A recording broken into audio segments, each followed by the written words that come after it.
I didn't really say one until somebody felt it's always somebody shaking it into it. Yes, ma'am. I'm sorry, what? Yeah? Nope. Not at all. I'll wait till we get everybody in here. We still got a couple out there? No, but I know we're missing the lady, the dark lady over here. The lady in black. And there's somebody there. No, but if you would prefer I do, I can be open to that, I guess.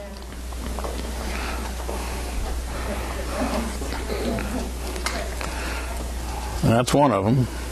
There she is, and there he is. All right. Okay, so a couple of questions. First question the young lady asked, well, some of you all were out, was if I, well, I try to be young too every once in a while. Anyway, if I have my laptop's password protected but not encrypted, am I going to be okay?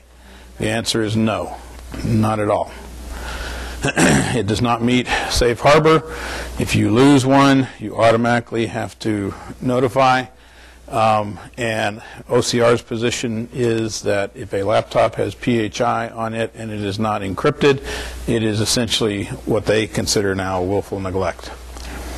With the number of breaches that we have each year that involve mobile devices, laptops being the leading one for losing data, everybody should know that that's not acceptable, and that's the way they view it. Okay. The other one is clarification on an answer I gave. The question was, do I have to notify the patient in a single instance? And the answer is yes. When I said you didn't have to notify, what I meant was you don't have to notify HHS and the local media and all those guys, but you do have to notify the patient. But what you don't do is you don't tell the patient who got their information.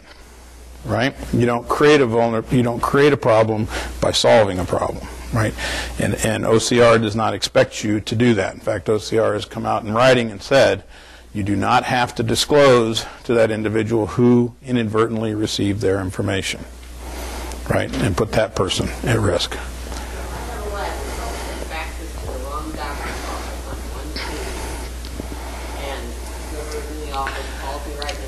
Nope. Remember what? Correct. You don't have to on that one because there's no compromise there, right? You've determined that there's low probability of compromise. But if you determine that there was a breach, it's different, right?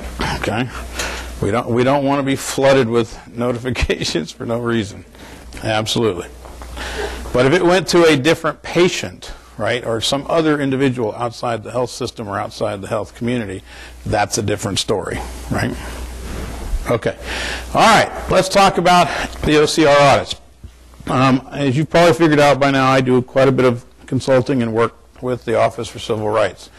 In fact, I was on the phone with them for about 2 hours yesterday on different issues. I was fortunate enough to consult with them when they were putting this program together. I've been fortunate enough to review the results from the folks who have been audited, and we've been fortunate enough to participate in a half a dozen of these audits while they were going on. So what I'm going to be telling you today comes from actual experience being involved in this process in real time, as well as on the tail end of it with respect to where OCR is going now. And I will tell you that there is probably there probably won't be demonstrable change, but there is going to be change to the process as well as the protocol going forward. And they're in the process of working on those changes now. Okay? So, let's talk about the program first. Another one of these high-tech jewels, right? The high-tech, the gift that keeps on giving. So, high-tech basically gave OCR a responsibility in this instance, and they said that they have a responsibility annually now to conduct these random audits across the industry to determine performance of the industry against the privacy rule, the security rule, and the breach notification rule. All right, so this is a standing requirement. It's not going to go away. This was not a one-time phenomena. They will be doing this every year. Now, in 2013, they only did it partially of the year. So in other words, they finished up the audits from the first year in December of last year, which is, for them, fiscal year 2013, because they're on a fiscal year October to October schedule, right? So their audits for 2013 actually ended at the end of December. They are now in the phase where they are going through revisions and analysis of the results of all that. They will probably not begin the audits again until October of 2014, or excuse me, 2013, which is fiscal year 2014, right? So when you hear them say, we will not be doing audits this year, what they mean is this fiscal year now. They're done for the rest of this year. So we won't see any until probably at least October. But it's not going to go away. It is going to be a standing requirement. In the first year, they addressed covered entities. They did not address business associates. The reason they didn't address business associates was twofold. One, because the omnibus rule wasn't out yet, and so they couldn't enforce it. So they decided to put them off and focus on covered entities first. The second reason was trying to get a handle on all of the business associates. Just getting a handle on the covered entities, there are 3.5 million covered entities in America. When you add in physician practices, dental practices, long-term care, pharmacies, laboratories, health plans, clearinghouses, critical access hospitals, large hospital systems, et cetera, right? There's 3.5 million of you. On the business associate side, we assume that we're looking at probably somewhere in the neighborhood of 35 million of them. So how do we audit those guys, right? Going to be a much harder problem. There is a random selection process, which is based on multiple factors being size, revenues, type, geography, etc., and I'll explain that as we get into the details of what was done this year. It did focus on privacy, security, and breach notification. We will add the omnibus rule this summer so that when they start the audits up again in 2014, it will address the changes that omnibus brought about. And like I said, it will include business associates when we get there. This is how they broke down the covered entities in terms of category of organization by size and characteristic. Level 1 entities, large providers, health plans, extensive use of HIT, revenues or assets greater than $1 billion. Level 2 entities, revenues or assets of $300 million to $1 billion, large regional players, etc. Level 3, community hospitals, outpatient surgery, regional pharmacies, etc. Revenues between $50 million and $300 million. And level 4 entities, small providers, provider practices, rural pharmacies, etc. Revenues less than $50 million, right? So how many folks think you're a level 3 or 4? I'm assuming nobody in here is a 2 or a 1, right? Anybody in here a 2? Got 1. Anybody in here a 1? Okay. What you're going to see when I go through the results is that level 3 and 4 facilities had the biggest challenges with respect to compliance in these audits. Level 1 and 2 facilities had the fewest issues. So these are the entities that were selected for this past year. You can see it's pretty well evenly distributed between the 3 types and between the 3 levels, or 4 levels. And they did this because at the end of each year, when they finish their audits, they have to analyze the results and they have to produce a report for Congress and for the GAO. And so in there, they have to analyze how well the industry performed against the HIPAA rules. And so they wanted to make sure that it was a fair representation of the industry, that it wasn't just a lot of large hospitals that were looked at, or a lot of pharmacies that were looked at, or physician practices, etc. They wanted to make sure that they could literally analyze the data based on size, based on type, based on geography, etc. So if you live for instance, in New Jersey, where there is a very high density of healthcare organizations, you have no greater chance of being selected than if you live in Wyoming, where the nearest healthcare organization is miles and miles away. Okay? So the way they did it was they made sure that they based it on density as well. So when you look at it and you say, well, a lot of the organizations that were audited this year came out of the East Coast and the West Coast, it's real simple. That's where the highest density of facilities are, right? Probably the next highest was down in the Southwest, in the middle of America, where we have not a lot of healthcare entities. It was much more sparse, but it's very balanced in how they did it. This was a pilot year. They were focused on developing the program, developing the process, developing the protocol, etc. So they started out to do 150 audits because of stopping and reviewing things along the way. They weren't able to get to that many. They only did 115.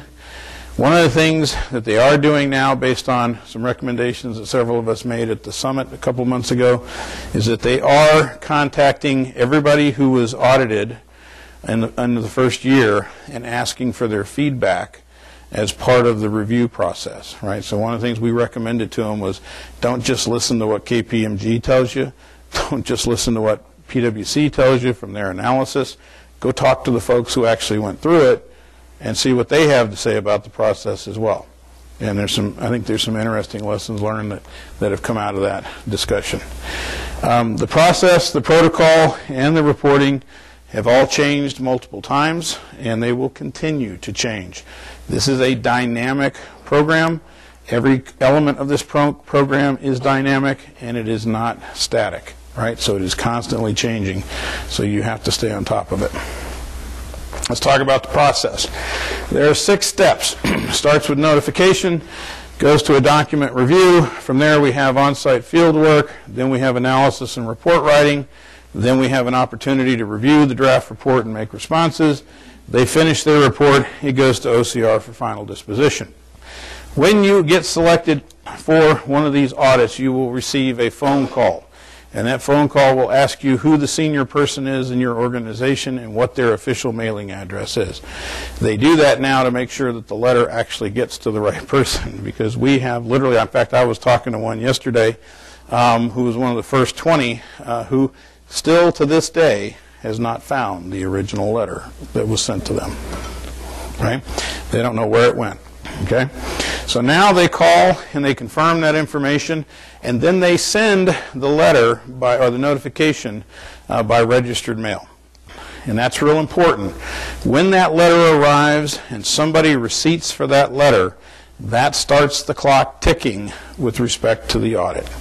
And this is real important because these audits are bounded by time, right? They've got X amount of time to complete these audits. So they pretty much stick to their schedule. So when they tell you they're going to be there within 20 days of whatever, that's when they're going to be there. Okay? So you're going to receive this letter. You're going to have to receipt for it. It's going to come to the CEO or whoever's in charge. That person needs to make sure that it gets in the hands of the person, whoever that is, that's actually going to do something about it or get us ready for the audit. Okay? Once, a couple of days after they send the letter, they are now even calling to find out or to make sure that you did receive the letter and that you understand that you have been selected for an audit. So they're making sure that the organizations that get selected absolutely know that they have been selected, that they have their letter, and that they have 15 business days from whenever they received it for that letter to complete the first task, which is the submission of documentation. So in that letter, that registered mail, there will be an attachment, which is a list of documents that have to be provided within 15 business days of the receipt of that letter. It is a fairly extensive list of documentation. It is all of our policies and procedures with respect to security, privacy, and breach notification. It is all of our reports. It is audit reports.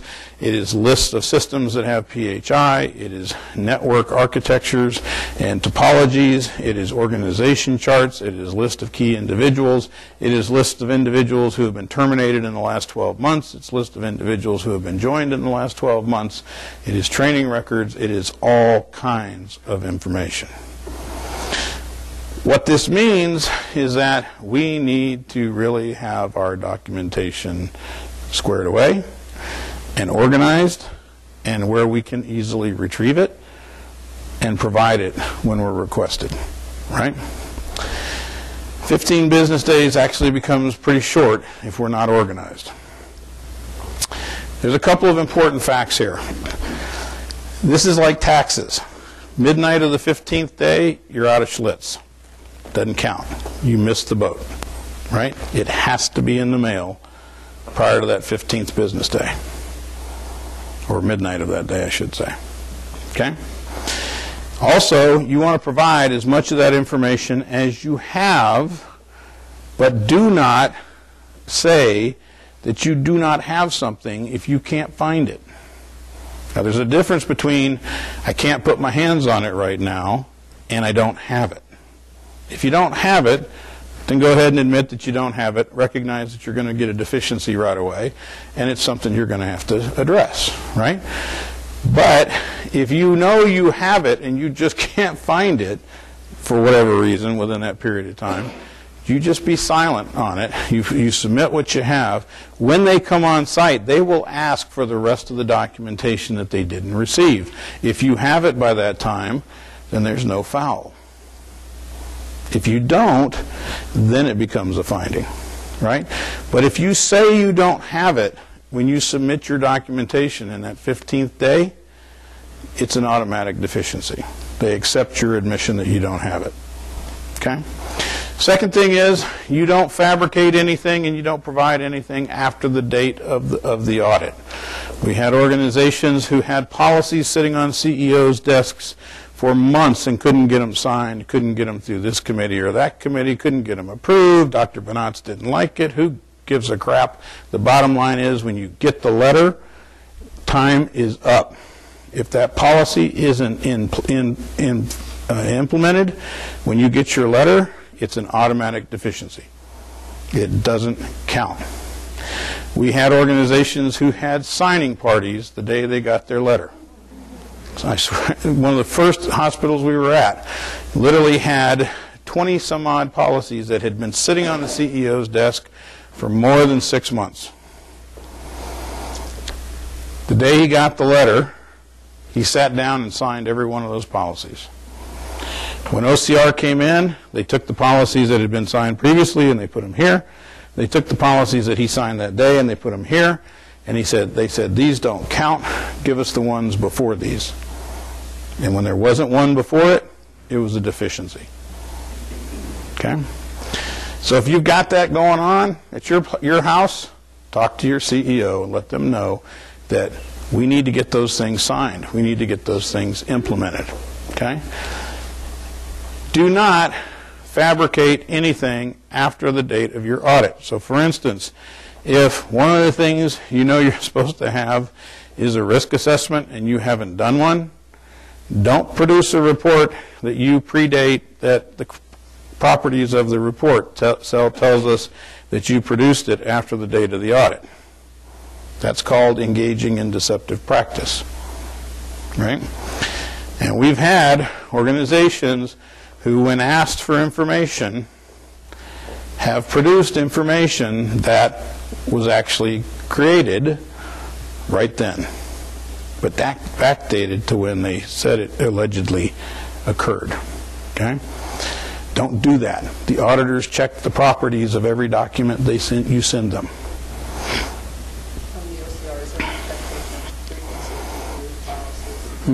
Whatever your policy says. So and we're going to talk about that in terms of shooting ourselves in the foot, but if you'd like, we can talk about it now. Be smart about how you write things, right? If you don't review your policies but once every 3 years, don't have an administrative policy out there that says we review policy every year. You just violated your own policy, right? So whatever you do, make sure that it's consistent with what you say you do in your policies and procedures. Okay? Very, very important. Very important. And that was one of the things that people fell down on consistently. All right. Once you submit your documentation, within 20 to 60 days from then, they will show up on site to do their on-site visit and their field work. They can have anywhere from 3 to 5 auditors. They can be there for anywhere from 3 to 10 business days. The average is 5 days a week. And that young man that you see there is very consistent with what you might see. Some kid who's fresh off the school bus, who maybe has had auditing 101, he doesn't know the difference between a critical access hospital and he thinks somebody, and he thinks an ambulatory patient is somebody who came in on an ambulance. Okay, doesn't know that what a TPA is, or the relationship of a TPA to a health plan. It was amazing the lack of knowledge, the lack of healthcare experience that these audit teams had and continue to have. Right? So you can't assume that these young women and men, even some of the older ones, know healthcare or understand your environment. So when they show up, there is going to be what's called an entrance conference. They will try to make that entrance conference as brief as possible. I'm Sam, he's Bill, she's Jane, we're here to do this, let's move out. Right? No. You make sure you give them an orientation to your facility and to your mission and how you do things. Make sure that they understand who you are, and how you do and what you do. Okay? Because it will make a big difference in the outcome of your audit. If you're lucky, you will get somebody on the audit team who actually understands healthcare or has worked in healthcare and understands HIPAA privacy and security, and your audit will go much more smoothly. But that was not our experience in a lot of these audits. We had individuals who asked the compliance officer who was CMS. Literally. Individuals who showed up to audit a health plan didn't know what a TPA was. Or that the fact that the hospital's health plan was really 4 people in the HR office who interfaced with the TPA, right? And the bulk of the work was done by the payer. Okay, they didn't understand those basic things. Okay, we even had senior auditors show up who had a financial audit background and asked inappropriate questions. I sat in on one interview where the senior auditor asked the CEO, "What's your policy on opt-out?" And the CEO was kind of like, "How do I answer that question?" And even the compliance officer was looking confused. And I finally said, clarify your question, because right now, until the omnibus rule comes out, HIPAA doesn't have an opt-out requirement. So what are you talking about? Well, every privacy program has an opt-out requirement. I said, no. If you're talking about Graham-Leach-Bliley, if you're talking about SOX, then yes, they do. If you're talking about HIPAA, no, it doesn't. So confine your questions to HIPAA. This isn't a financial audit. The guy asked 2 more questions, and then he was done, and he was gone. We didn't see him the rest of the week. But somebody needs to be in that room who understands the rules and the provisions of the rules well enough that you can recognize when that auditor is asking questions that, quite frankly, are not germane or not appropriate, and challenge them on it, because it's important. You don't want to see things show up in your audit report that you may end up being responsible for that don't make sense, right? Once they finish, they're going to leave and go back and start doing their analysis and report writing, which usually lasts 20 to 30 days. You are not done with them when they leave your site. In fact, if you talk to the folks that went through these audits, most of them recount an experience that lasted anywhere from 4 to 6 weeks, depending on how long they were on site and how long it took them to write the report. And the reason for that is that while they were gone writing their report, doing their analysis, they were constantly sending the site every day more questions and requests for more information. And it wasn't just clarification. It was literally net new questions in a lot of instances. So you have to have a process or be expecting those questions to continue to come. Once they finish with their analysis and their report writing, they will produce a draft report that has two components to it. The first component is called a letter of representation. And this is real important because a letter of representation is actually a legal term, right?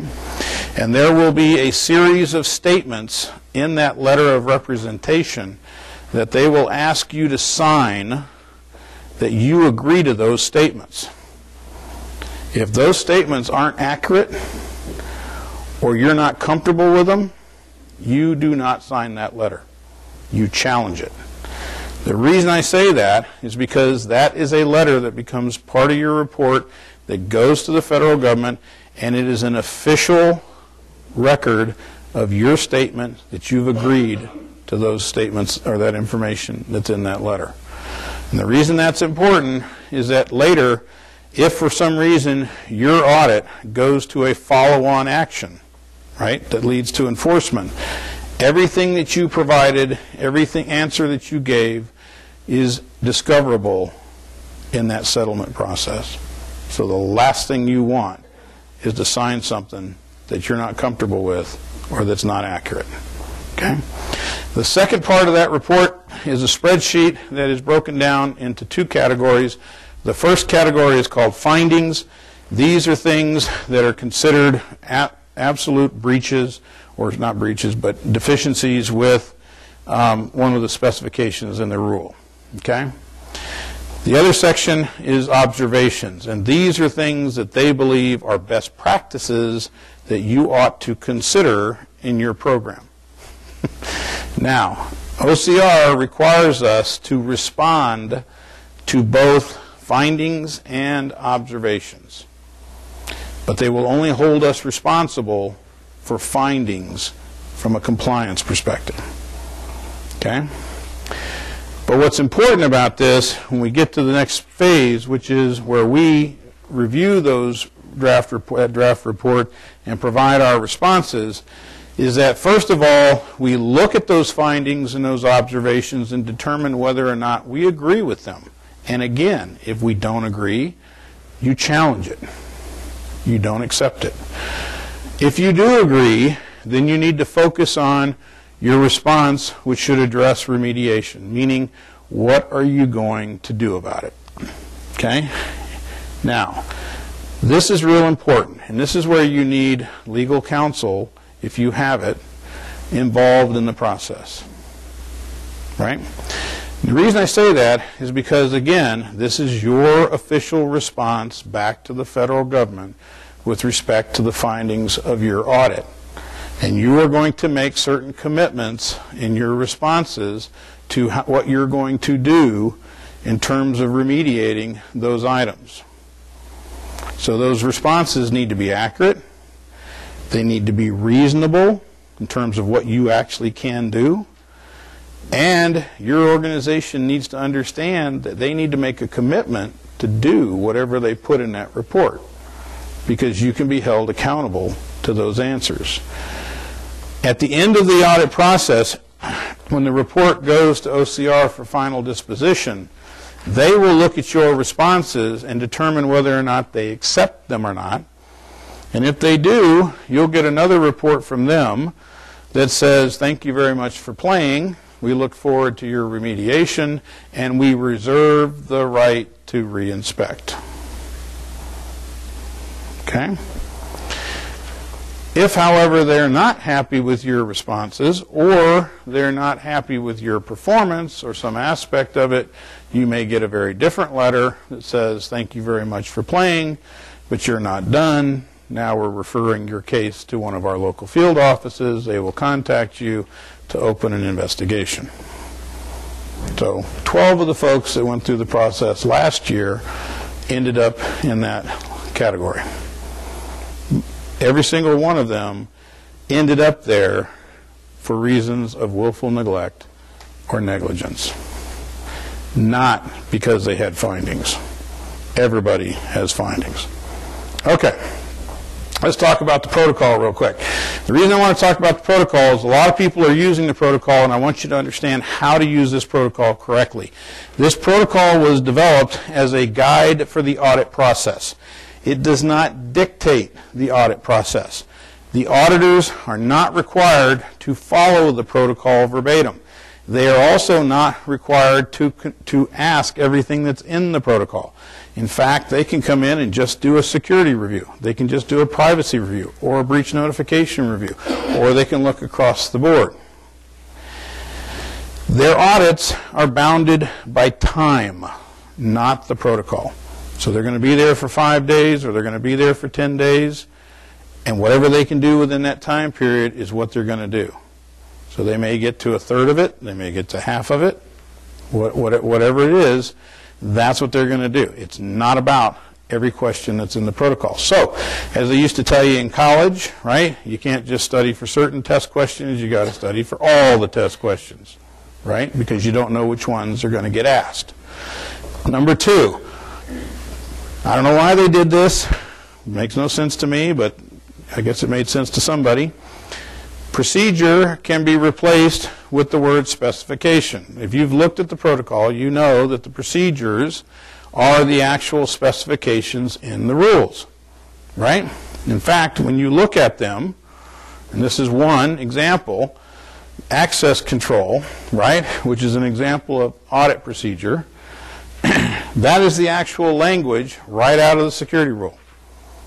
Okay? Now, what they've done, and this is what you need to understand, is that a lot of people look at this protocol and they say, oh, there's only 169 things that I need to worry about. Wrong answer. Each one of those procedures is broken down into one or more key activities, and each one of those key activities is broken down into requirements, and every one of those requirements is what OCR believes you need to be able to demonstrate in order to prove that you are compliant. When you break those 169 procedures down all the way to the requirement level, there are about 350 requirements. Okay? So that protocol is deceptive if you don't know how to use it. Now, that's actually light, because the first draft of that protocol, when it came out a little over a year ago, was over 1,000 requirements, because they had literally taken the NIST 800-53 control matrix, and that was going to be the protocol. And several of us who reviewed it for them said, are you nuts? Do you really think that you're going to go into a physician practice and ask 1,000 questions, right, and get maybe 30 answers? I mean, what's the point? It needs to be more reasonable than that. It needs to be at a higher level. So they basically raised it up a bit. At a very high level, it still represents the control matrix that's in the NIST 800-53, but it's not down in the weeds to the point that it was before. But still, 300 and some odd requirements is not trivial, right, when you think about it. Okay, let's just take access control, which actually happens to have, I think, 15 key activities associated with it. Let's just take one of those key activities associated with access control, termination of access when it's no longer required. And let's break it down into the 3 requirements that they say are related to this particular key activity, which are having a policy and procedure for terminating somebody under normal circumstances, having a policy and procedure for terminating somebody for cause, and having a policy and procedure for retrieving all access control material from an individual, keys, cards, etc., right? Access badges, okay? And let's talk about how to actually use the protocol. So, the next thing that they did to confuse us was they used this terminology, inquirer of management. Can somebody tell me what that means? I'm going to interview somebody. Now, why couldn't they just say interview people, right? I can't tell you how many folks actually have, said, well, what exactly do they want to do? Well, that's what they're going to do. They're going to interview people that, for whatever reason, and I don't know whether lawyers produce this thing or whatever. I have a lawyer in the family, by the way, my oldest daughter, so I lovingly pick on them. But the language in here is kind of tricky. It basically, in the first part of the protocol, is they're going to interview people.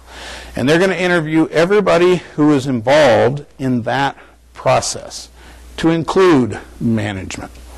Okay? So, for instance, in this one, where you're talking about termination of access, how many people could be involved? Somebody in IT, somebody in HR, a manager somewhere, somebody, a supervisor, somebody who does provisioning, somebody who does sysadmin, a number of individuals, right? They're going to interview all those individuals, and the first thing they're going to do is they're going to try to determine the actual practice that we follow. In other words, what do we really do? We know what your policy says, we know what your procedures say, but what do your people tell us they actually do? And then the second thing they're going to do is they're going to interview those folks to identify all of the documentation or evidence that demonstrates that we are compliant with that practice. So in other words, do we use checklists? Do we use forms? Do we use emails? How do we actually go about terminating somebody out of the system? Is there an exit interview that is conducted, etc.? And what are all those pieces of information? Once they've identified all of that, they're then going to go to the next step, which they call obtain and review, which we're going to call evaluate. Okay? And they're going to ask, they're going to take that list of individuals that you gave them in the first 15 days that were terminated in the last 12 months, and they're going to pick X number of them, right? And they're going to say, for each one of these individuals, provide or produce all of the information that you just told us about, that you use or that you have associated with termination, for each and every one of them. And if you can produce it, we pass. And if you can't, we fail. Or if the information that you produce is not consistent with your policy, you fail. Right? So in other words, if you have a policy that says we take them out of the system within 24 hours, but the list tells us that they didn't come out for a week, for 10 days, whatever, you fail. Now, this is where, getting back to what we said earlier, we have to be smart about how we write our policies. Classic example, training. How many people in here have a policy that says we train individuals before we give them access to PHI?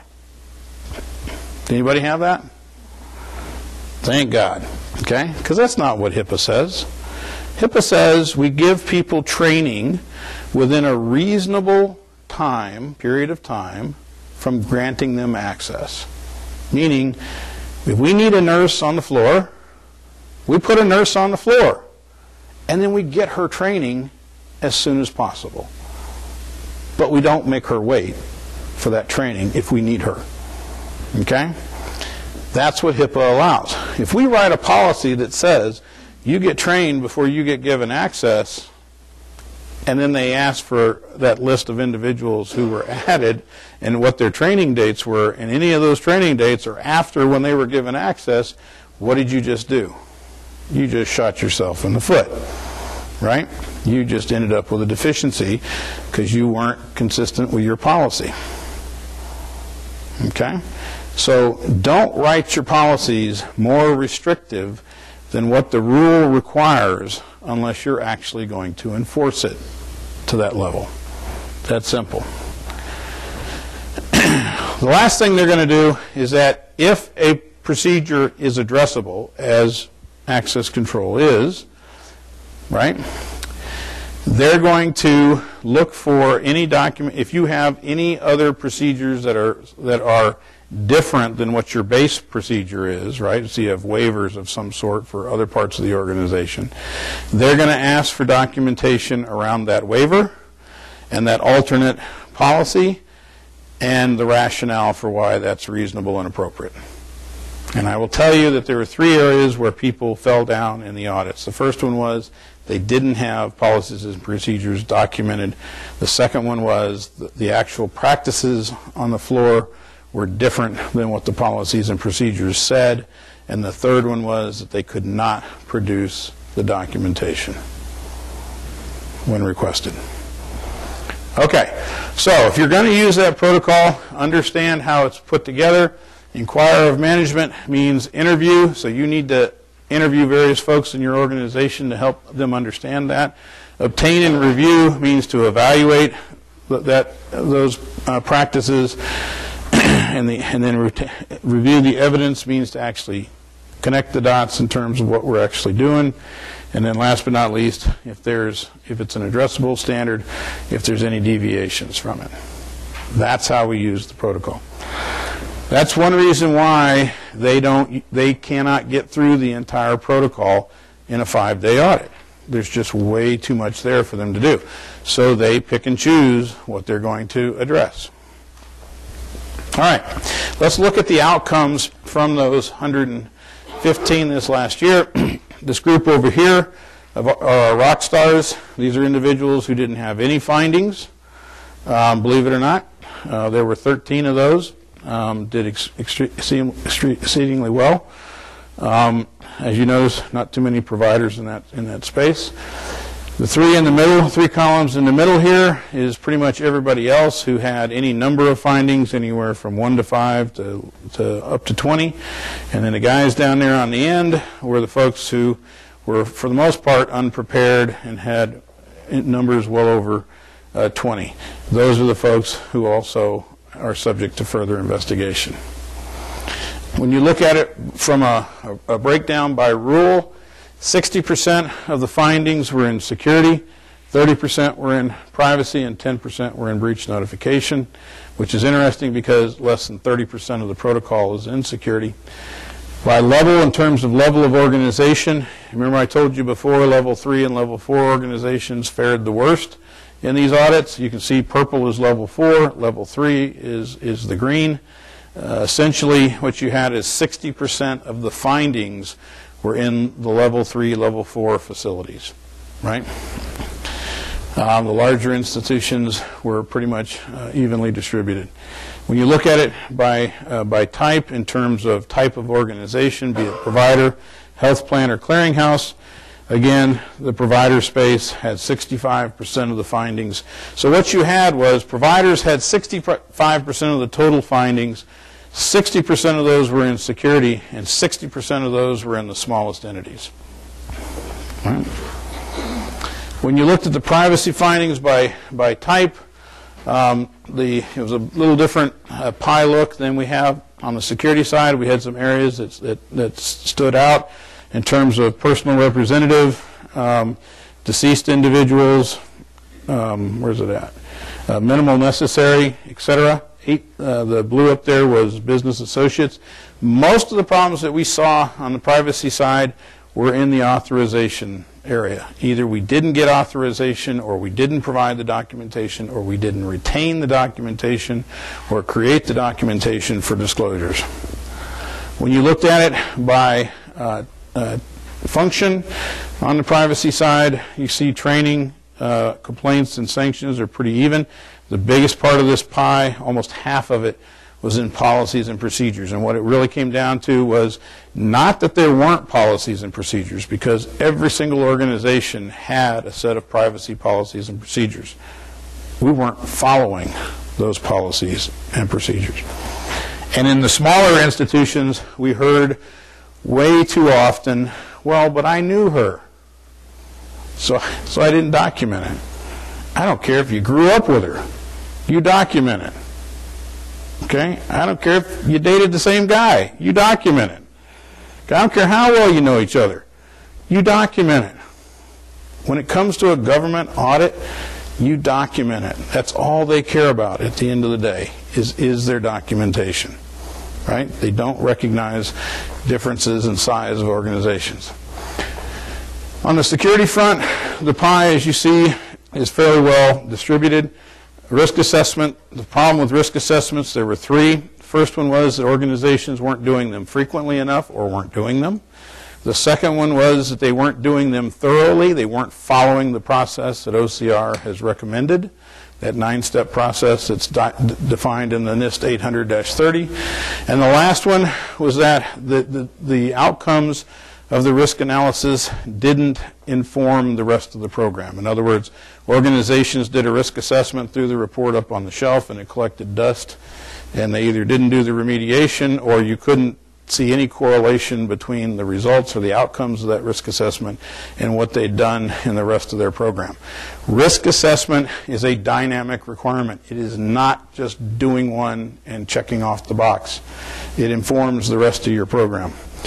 Access management, the problem here was not provisioning users or decommissioning users, terminations. The problem here was people who had been in an organization for quite some time and had moved around in multiple positions, and nobody had paid attention to their accesses along the way. And so their access was not appropriate. Security incident procedure was not that people didn't have a security incident procedure. It was that they universally didn't follow their security incident procedure. So they would have this documented process. It looks very much like the CERT process that some of you have heard about or whatever. But then whenever an incident would occur, the compliance officer would go run the investigation by themselves. Or somebody in IT would be given the baton and they'd go run it by themselves, even though they had a process that was defined that had multiple individuals involved and steps that they were supposed to go through. They didn't do that. They just gave it to somebody and that person ran with it. Okay? If you're going to do that, then rewrite your policy to reflect that. Contingency planning and backups. Everybody assumed that the focus was going to be on the EHR or the EMR like it is everywhere else. The HIPAA security rule says that you have to have disaster recovery planning and backups around every system in your environment that has PHI in it. So what the auditors did when they came in was they said, give me a list of every system that has PHI. And then whatever was core, they excluded, and they asked for these other systems. And lo and behold, guess what? There was no documentation with respect to those other systems because they didn't get the attention. Encryption, workstation security centered around two different issues. The first one was physical protection of the workstation if we allowed PHI to be resident on it. The second one was how those workstations were configured based on who was using them. In other words, were there actual classifications of workstations within the organization that recognized that the users for this group of workstations had different requirements than the users for those group of workstations, and the workstations were configured from a security perspective to reflect what they needed. Media movement and destruction, another big area. Really, it's centered around lost control of media that we were eliminating or destroying in some manner, and the lack of ability to account for it. Organizations could not tell what they had destroyed. Right? There's a requirement in HIPAA that we have accountability for every system that has PHI on it. When we get ready to destroy those systems, there's supposed to be accountability on the back end with respect to what we destroy. We're supposed to have destruction certificates for that. We're supposed to have a process around that. There's supposed to be certain technologies that we use in destroying that equipment that meet that 800-88 requirement. None of that was resident in a lot of the programs that we saw.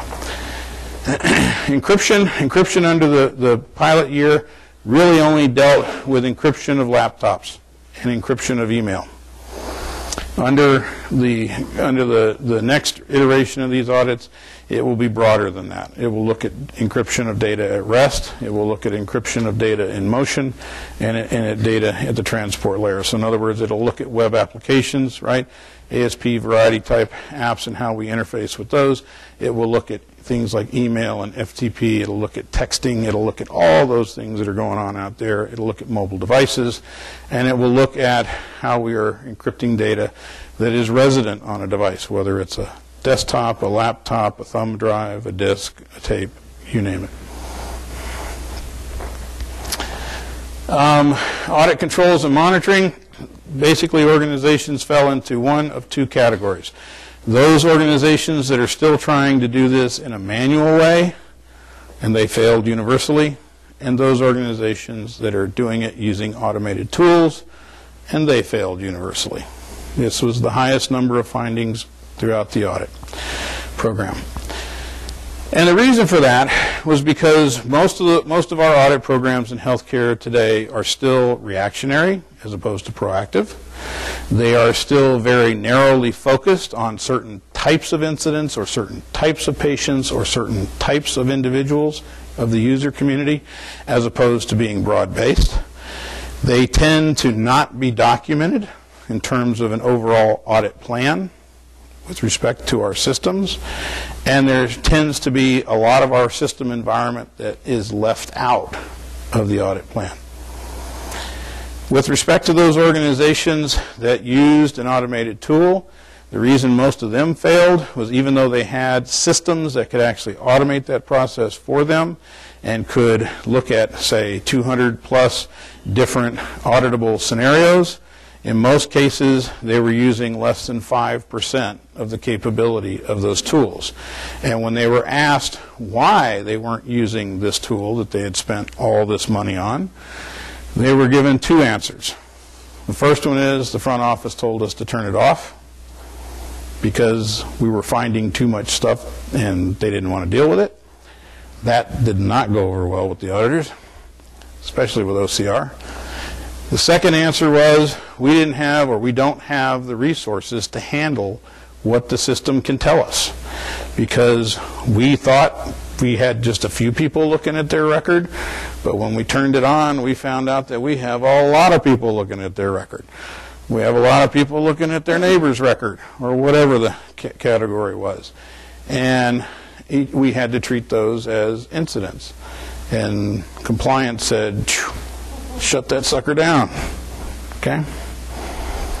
And last but not least, integrity controls around systems, and for the most part, this dealt with the ability to protect the network from external kind of connections. In other words, is the network protected so that somebody can't walk in and introduce a thumb drive into the network, or somebody can't walk in and plug their laptop in so that the network will actually interrogate it and block it because it doesn't recognize it as a system that belongs there. Some interesting observations. 10% had no findings, 10% were totally unprepared.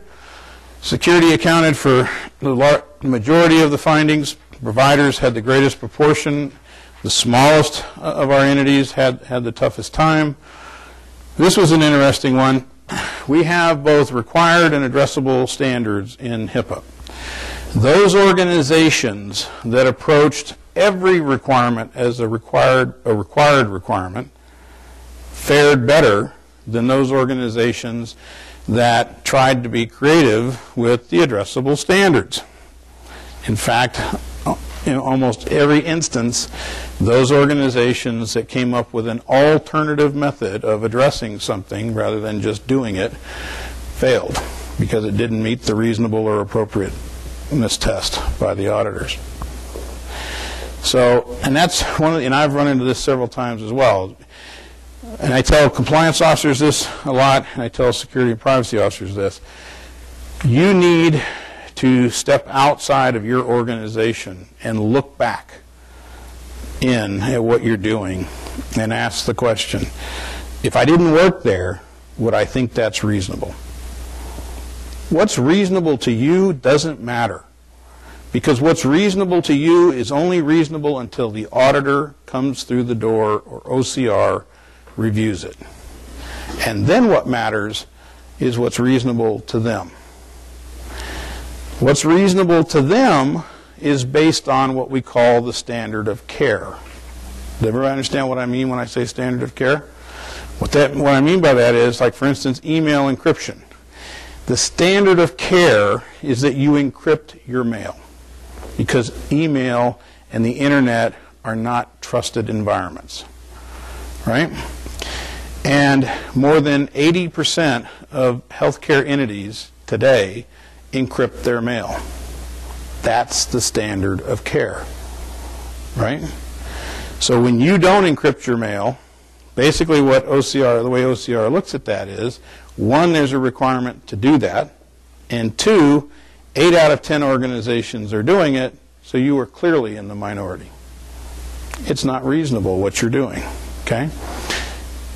Let's take a different example. How many organizations are encrypting back-end databases, data at rest? What? Not very many. Less than 15% of healthcare organizations are encrypting their back-end databases that sit in their data center. So if you're not encrypting your back-end databases, if you're relying on the physical protection of the database and the access controls around that facility, etc., you are within reasonableness because you're in step with what the standard of care is, right? That's really what you got to think of, how you have to think about this. That's why with respect to laptops and the question you asked earlier, right? If you are not encrypting your laptops today, you are not being reasonable. It's the standard of care is that if you have sensitive information on a mobile device, you encrypt it. Because we know they're high risk, we know they're highly pilferable, right? And so we need to protect them. So if we're going to put data on them, we need to protect them. And that's the way they look at it. What's the standard of care? Okay?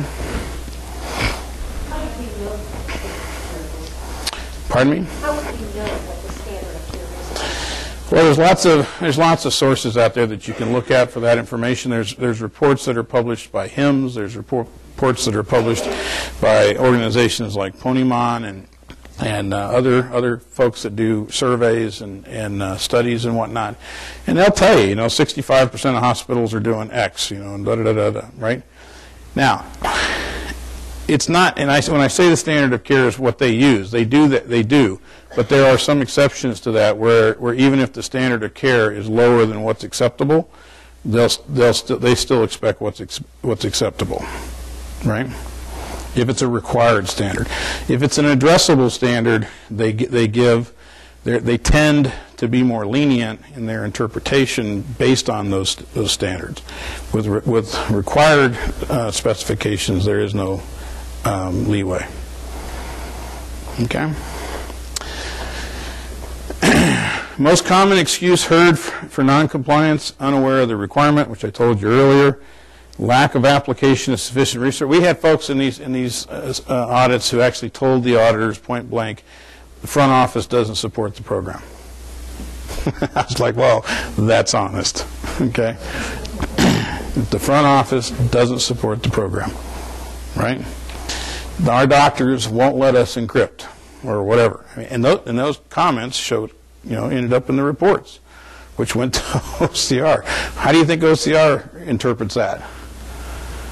Negligence. That's not willful neglect. That's negligence, right?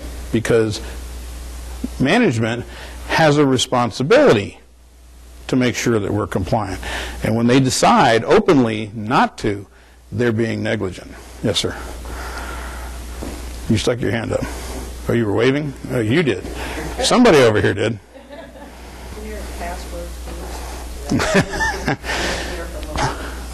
Yeah. So can we have generic passwords? Yes. Okay. Well, yeah. Yes. If it's on a system that does not access PHI, you can have no password. I wouldn't recommend it, but you can, from a compliance perspective. But can you have generic passwords? Yes, you can. Do we want to have generic passwords for no reason? No, we don't, right? We should have as few generic passwords as possible or as necessary, and the ones that we do have still have to be auditable back to an individual. Now you're saying, well, how the hell do you do that? Well, it's real simple. I may have a generic password, but I don't have that generic password activated such that any individual can use it without permission. Right? So for instance, training accounts.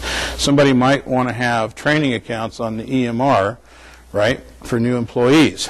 But I only activate that generic password. In other words, I keep it as an inactive account, and I only activate it when I assign it to a new trainee, and I only assign it to them for a specific period of time, and I know who was assigned that password when, so I can audit it back to that individual. Make sense? Okay. Generic Windows account, user IDs? You can have generic user accounts on shared resources so long as there's no access to PHI. So if you have your network set up so that when I log into that terminal, right, or that workstation with my network account, I can't get to any network shares. I can't get to any unstructured data that could have PHI in it. In other words, all I get is a screen. And if I want to go to my own share file, I have to log in again, right? Then I can use a generic account. But if I log into that desktop and I can hit PHI on that desktop, that generic account is not allowed. Okay?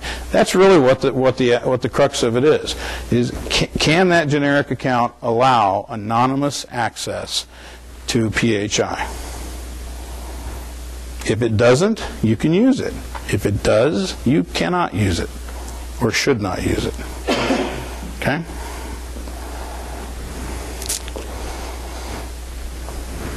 All right. Most commonly reported areas in privacy for folks to think about: notice of privacy practice, access of individuals, minimal necessary and authorizations on the privacy side. If you notice, almost all of that is around communication and access. On the security side, it was risk analysis, access control, contingency planning, the media issue, and audit controls and monitoring. Those were where the majority of the findings were. What's next? Well, they're going through a complete program evaluation, as I said, all elements. They are requesting feedback from any of the organizations who were audited last year. They are creating a web page based on one of our recommendations with respect to best practices. So they're actually identifying best practices from the audits that were conducted this year, and they're going to create a web page on the OCR site for everybody to go access and see what's considered a best practice with respect to this particular requirement. They're identifying changes to the program elements, and they're going to update the process and the protocol. Minimally, they're going to have to put the omnibus changes in there, which is what they're working on now. I don't think that accounting for disclosure will come out in time for that to be included in the next update, but certainly it will be after it comes out.